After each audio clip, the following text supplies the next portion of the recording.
Good afternoon. I'm Dr. David Miller with OrthoVirginia. I am located here centrally in Richmond, Virginia, and I just wanted to spend some time talking about something I'm very passionate about, and that's outpatient joint replacement surgery. A little history about myself. I grew up south of here, about 30 miles south of Richmond in a town called Hopewell. I went to my undergraduate education, was at University of Richmond. I then went to Georgetown to get a master's in physiology. I then went to Georgetown Medical School and I took on an Army scholarship, which landed me my internship in Hawaii for a year. I then trained to be a flight surgeon and I lived in Germany, and I was with an Apache unit while I was stationed in Germany. I deployed to Desert Storm, the first Gulf War, and then I came back to Walter Reed where I did my orthopedic training. I used to think that joint replacement surgery was all about just doing a good procedure. Well, in reality, it's a lot more than that. It takes a team of people to help this happen, making sure that people are the smoking cessation, get the weight down, get your diabetes under control, making sure we have the right pain medicines and what we do with that. So it's right about having the right team. And so I think that's what we're really doing a great job in our outpatient center. When I was first at Walter Reed, back when I first started doing joint replacement surgeons, we would admit a patient to the hospital on a Wednesday. And then we would schedule their appointments with physical therapy, the dentist, the cardiologist, and we'd get them ready for surgery. We would allow them a pass for the weekend, and we'd have all these appointments and hope that we'd had this patient ready to have surgery the following Wednesday. They would then stay in the hospital for about a week. Things have changed a lot since then. It's gotten down to the point that my length of stay, even in the hospital, is probably less than a day. My average length of stay is about 1.2 days. Along came COVID, and then now patients are wanting to do this as an outpatient procedure. And so that's when things started to really change and really start to escalate. We have a joint venture with HCA at the Boulders where it allows us to do patients to include Medicaid, Medicare, and also the payers. And so why is it important that we now do patients as an outpatient procedure? A lot of it has to do with less pain. We control pain better. We get them up and moving out of the hospital. I've had fewer transfusions. The transfusion rates used to be around 10%. I can't remember transfusing one of my patients that I did as an outpatient procedure. The recovery, we know that once we get patients up and moving, the better they do.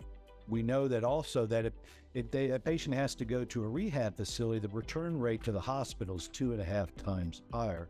You might wonder why that is because they're laying in bed waiting to get taken care of and then, up and moving. Where if you go home, you have to do it on your own. You have to get up and get down. You have to go to the bathroom. You have to get your dinner ready. And it just makes for a better transition. You get more therapy that way if you're doing it on your own. It's also not as expensive to do as an outpatient. So particularly the patients that are insured, they have large co-pays and everything that they have to pay. And this significantly can reduce the cost. Patients don't like the idea of sitting in the hospital and not in their normal surroundings, in their normal bed, connected to IVs. They'd much rather get home and start recuperating. The other thing that's very important in our outpatient surgery center and our combined HCA is that we do now more outpatient joint procedures than any facility in Virginia. We do more than all of HCA, which is about 186 hospitals. So the more that we do, the more efficient we become, the better we become at it. We have, it's more of a concierge service. The patients come, and if we decide that we're going to try to do surgery there, they come by and they have a pre-op assessment with the anesthesiologist, and he goes over everything. And the things that we need to know, we need to make sure, are you an appropriate candidate to have the procedure as an outpatient? Are you motivated? Are you somebody that's going to be getting up and moving like we need you to do? Are you healthy enough to have it done there? So we want to make sure that you don't need extra help. We don't need to have a cardiologist come to you see, or we don't have to control your diabetes. We want to be able to make sure that that's all taken care of prior. We want to make sure you're mobile. We know that it's probably not a good candidate if you're requiring a walker, or you're in a wheelchair, you need crutches. It's better that you're up and active prior to having surgery, as opposed to then, so that we can get you out going. And do you have the proper support at home?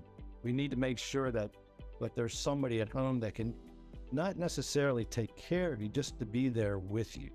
There's not like we need somebody to help lift you up out of it. You need to be able to get up out of bed yourself, get to where dinner is, the bathroom. Some patients try to make it a situation where we're on the same floor, but that doesn't always happen. Sometimes you need to get up and downstairs. The other thing that I really love about our facility is the staff satisfaction. They love working there, and it shows when they see the patients. If they love what they're doing, you'll love having them take care of you. And then they make follow-up calls to make sure you're doing okay. So not only is our infection rate there way less than 1%, our transfer rate back to the hospital is way less than 1%. Our readmissions to the hospital, those patients that go home that need to get readmitted, is less than 1%. To give you an idea of what that means, the acceptable rate of return to hospitals is about 3%. So they do a really, really good job, and I'm very excited about our program. And I just think that that's the way it's going. We're doing more and more patients outpatient-wise. That's pretty much what I had to say. If anybody has any questions, I'll open the floor up. All right. Thank you, Dr. Miller. We do have some questions. So how long is recovery after outpatient total joint replacement? Right. So it's not an easy question to answer. And I say that because most of these patients are having pain, and then after surgery, they're having some pain too. And so when is the crossover that you're actually feeling better? You actually feel like you're recovering. So oftentimes that's pretty early on the process. We go home, we're either on crutches or a walker for the first 2 weeks. When you come back to see me, hopefully we're able to get you off that and begin driving. We try to get you to outpatient physical therapy as soon as possible. We know that in-home therapy probably doesn't do a whole lot for you, not any more than you'll probably be able to do on your own. Return to work, I talk about 6 to 8 weeks, but often that has to do more with job satisfaction and or how much time you have. For instance, if you're a farmer, I found that people that have farming have to take care of their animals and stuff. They're out pretty quickly. A lot of people work at home, and they don't, they work from either a computer or on the phone. And so I would say to them, it's whenever they're not needing pain medicine. You certainly wouldn't want me to operate on you if I was on narcotic pain medicine. So I don't want you making the big decisions while you're on narcotic pain medication. And for the most part, we're not using that after the 6-week period. And so often patients, now, if you're a heavy construction worker, do a lot of lifting, a lot of climbing and stuff, like my good friend Dave Murata, then you might need a lot of extra time if you're somebody like that. So, thank you. What kind of anesthesia is used? So good point. We do not use spinal anesthesia, because if we did, then you'd have to lay around and wait for that to get better. So we get you up as soon as you get in the recovery room. We're up, moving you around and walking you as soon as possible. So we use general anesthesia with some regional blocks to help you with the pain. And then we use a multimodal pain modality. We take some steroids, some anti-inflammatory medication, a little bit of narcotic priors. We found that a multimodal type approach to this actually helps reduce narcotic use. In the hospital, we reduce our narcotic use about 25%, which is pretty remarkable. So yeah, we do that, and then we slowly transition you to the outpatient. Thank you. Can you explain a little more about what you mean by the multimodal pain regimen? What does that consist of, and how does it work? Yeah, so we try to hit your pain at different places like an anti-inflammatory would, a steroid does, a narcotic. Not just doing one, we're trying to create a multi-directional pain relief, and that way we don't have to use a lot of narcotic, for instance. Thank you. Someone is asking if all knee replacements are outpatient now. They're 72 and they last had a knee replacement in 2012. No, not all patients are. We talked about those that can be, or you have to have a good support system. You have to be very mobile.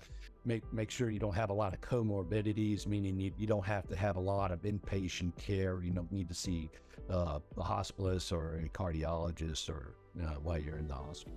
Right now, it's probably about a third of my population is done as an outpatient. Thank you. How long does the joint replacement itself last? Good question. So historically, we talk about it lasting about 15 to 20 years, assuming that we avoid all the early risks. I think what we're using today will last longer, but I'll be dead or retired before we actually figure that out. It just takes that long. Historically, first joint replacement, modern joint replacement, was a guy named Sir Charlie.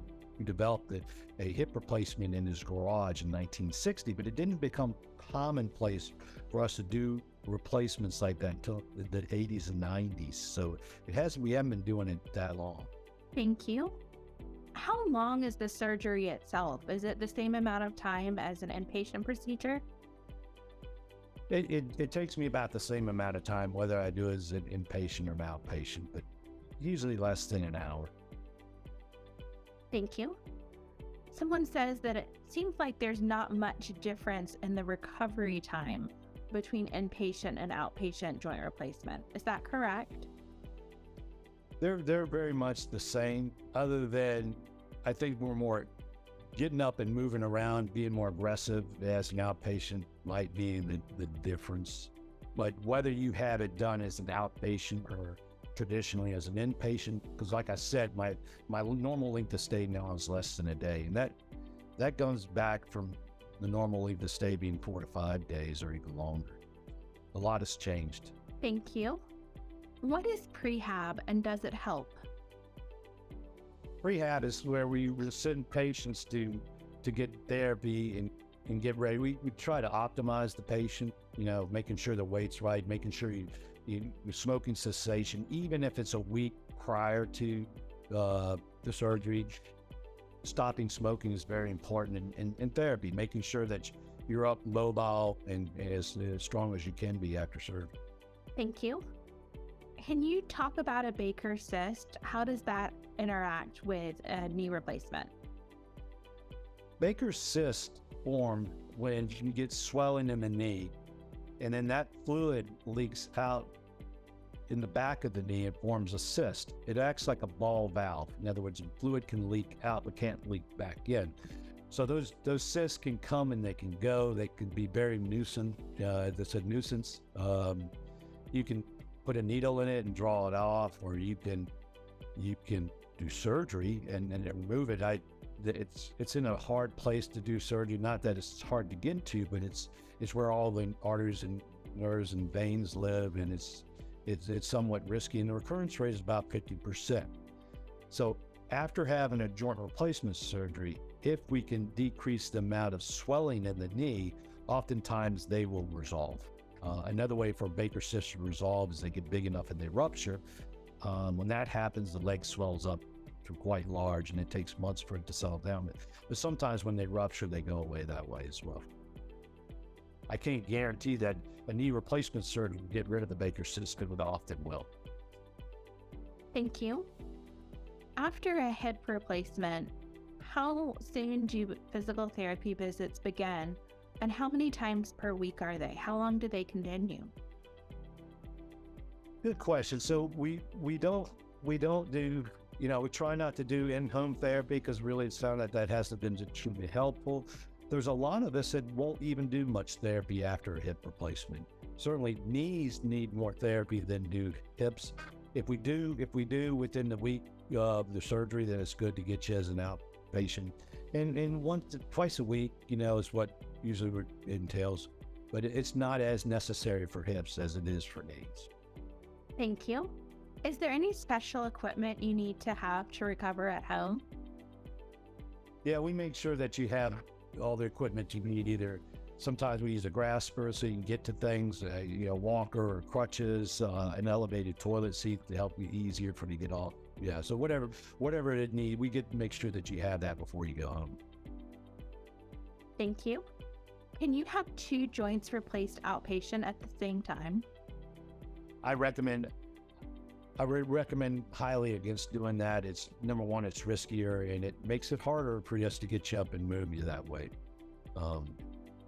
I will do bilateral or do both at the same time in the hospital with the right type of patient. Usually it's somebody who's a primary breadwinner that can't afford to be out for very long, then we might consider that. Somebody who's very healthy. The risks go up, and it's not just double, it's like 4 times the risk. Now, granted, we're multiplying a very large number, but if we don't have to take the risk, I'd like not to. Thank you. Someone says that they've heard that the Jiffy knee procedure is better. What is that, and can you share your thoughts on it? The Jiffy knee is coined by a surgeon south of Richmond who does what's called a subvastus approach. Subvastus approach requires a very large incision, and then what you do is you elevate the quadriceps over so you don't have to make a small incision in the tendon and around the knee. It's promoted as not cutting any tendons or ligaments, but we all cut the ACL. Some of us cut both the ACL and the PCL, regardless of the approach.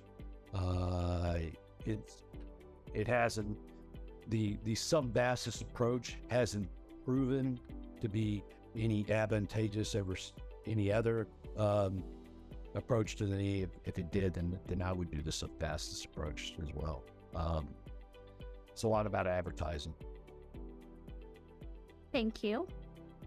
Can someone who had a major heart attack have outpatient joint replacement? And if so, what precautions are taken? That is between the patient and certainly their cardiologist, and he's the one that determines risks. And so once he's determined risks and having the appropriate conversation with anesthesia, who's actually have to do the anesthesia, that's who actually makes the ultimate decision. If my anesthesiologist feels like the patients would do better as an inpatient, then I never go against his wishes. That's up to him. So it's usually between the cardiologist and your anesthesia provider. So, thank you. Do patients get any education or have to take classes before their surgery? A lot of it's online now. We used to have we call them joint camps.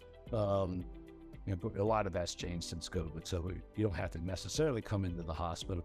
You do need to come to the outpatient surgery center for pre-op to make sure that things are ready for you to go. Usually that's about at least a week in advance.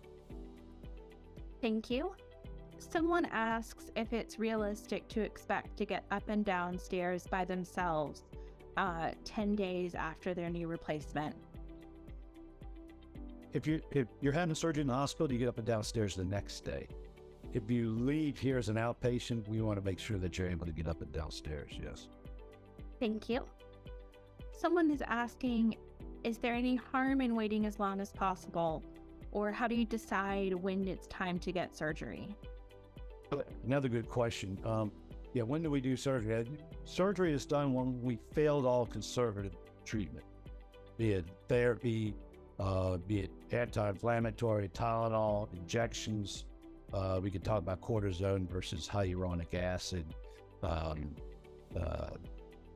And once you've failed all those sort of things and it's interfering with your quality of life, it's not that I don't care about the patient's pain, but as long as they're active, then I think that's fine. We know that patients, a good study that shows that those that use a cane prior to surgery tend to use it after. Those who use the banister tend to use it after. Those that have better range of motion before have better range of motion after.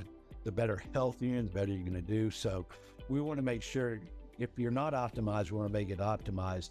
And if it's not interfering, if it's not slowing you down, then we'll just keep going. If it's stopping you from walking, or if it's stopping you from doing things that you would normally like to do, outside of like a high impact activities, then I think you're slowly becoming deconditioned. And the worst part of being deconditioned is to show up in a wheelchair. And if you're up in a wheelchair, the chances of me getting you going again are significantly reduced. And I'd much rather see you get the therapy to make sure you're walking before we do anything. Thank you. Is it realistic to go back to running after a knee replacement? It used to be sort of taboo to even talk about it. There's so many other activities we can do. I'd prefer not to have my patients out running. I'm sure that does happen. I did a defensive coordinator's knee who gave me at the end of June to have his knee replaced, and then he wanted to be able to run out on the field with it at the first game because he said that was job security for him. He did it. Not that that's something I would recommend patients do. I'd like to avoid the high impact stuff if possible. Thank you. How long are patients at the outpatient surgery center on the day of surgery? You're scheduled out. So if you get there and you're the first patient, now you have to get there early. The first patient's at 7:30. That means that you probably got there around 6 o'clock to make sure everything is set up and ready to go. You have the surgery, you're out at an hour, a little over an hour in the recovery room, and then it's another hour or two before you're out in the hospital, or out of the surgery center. So depending on if you start at 7:30 versus are you starting at 11:30, and then you have to add on three hours after that, just give or take. Thank you. What is the lead time to schedule outpatient surgery? How far in advance do you schedule it?